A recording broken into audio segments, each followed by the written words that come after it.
So guys चलिए इस video में हम बात कर लेते हैं वीवो के अपकमिंग स्मार्टफोन के बारे में। आपको याद होगा दोस्तों को लास्ट ईयर वीवो ने इंडिया में T1 सीरीज को लॉन्च किया था, जो कि काफी पॉपुलर रहा था, स्पेशली अपने डिजाइन एंड फीचर्स की वजह से। वैसे इसके पॉपुलर होने का एक और बड़ा कारण था कि ये सीरीज बेसिकली ऑनलाइन मार्केट को टारगेट करती थी, जिसकी वजह से इसके स्पेसिफिकेशन एंड प्राइस का रेशियो काफी सिमिलर रहता था। कहने का मतलब यह है कि काफी अफोर्डेबल प्राइस पे इस फोन को लॉन्च किया जाता था, और अब फाइनली वीवो T2 सीरीज को इंडिया में लॉन्च करने की तैयारी कर रहा है। लॉन्च डेट अनाउंस हो गए हैं दोस्तों। इसी महीने 11 अप्रैल को ये सीरीज इंडिया में लॉन्च होने वाली है, जहां पर इसके दो मॉडल लॉन्च किए जाएंगे, Vivo T2 and Vivo T2X।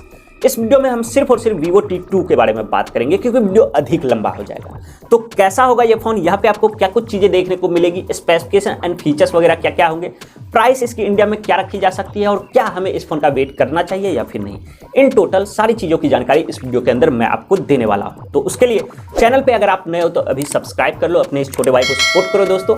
And video आपको थोड़ी सी भी अच्छी लगती है तो लाइक जरूर कीजिएगा।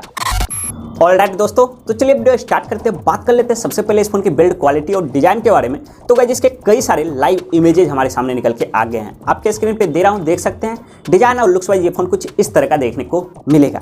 वीवो T1 से तो इसका डिजाइन कंप्लीटली चेंज रहेगा दोस्तों, बट उसी की तरह इस फोन के अंदर भी आपको बॉक्सी टाइप का डिजाइन देखने को मिलेगा। फ्रंट एंड बैक दोनों साइड से ये फोन बिल्कुल फ्लैट होने वाला है, और पॉलीकार्बोनेट बैक के साथ ये भी फोन आएगा, बट यहाँ पे आपको ग्लॉसी फिनिश देखने को मिलेंगे। और कैमरा हाउसिंग के पास देखते हो तो इसका कैमरा हाउसिंग आपको वीवो Y100 की याद दिलाएगा, क्योंकि उसी की तरह यहाँ पर आपको डुअल रिंग कैमरा वाला डिजाइन देखने को मिलेगा, जिसके अंदर आपको 2 कैमरा सेंसर एंड एक LED फ्लैश लाइट देखने को मिल जाएगी।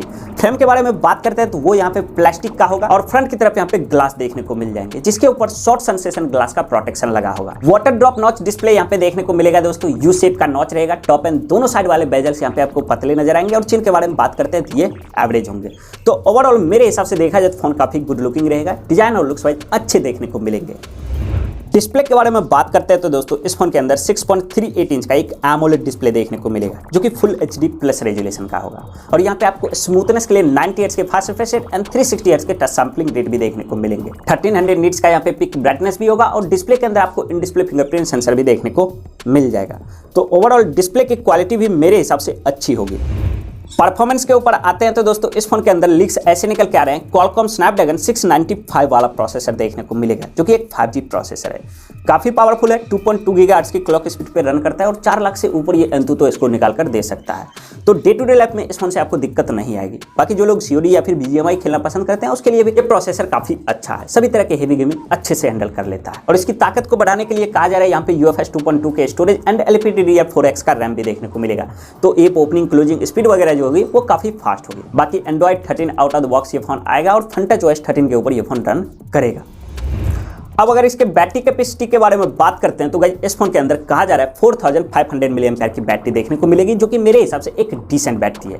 नॉर्मल यूजर्स को ये बैटरी लगभग 1 से 1.5 दिन का बैकअप आराम से निकाल कर देगा।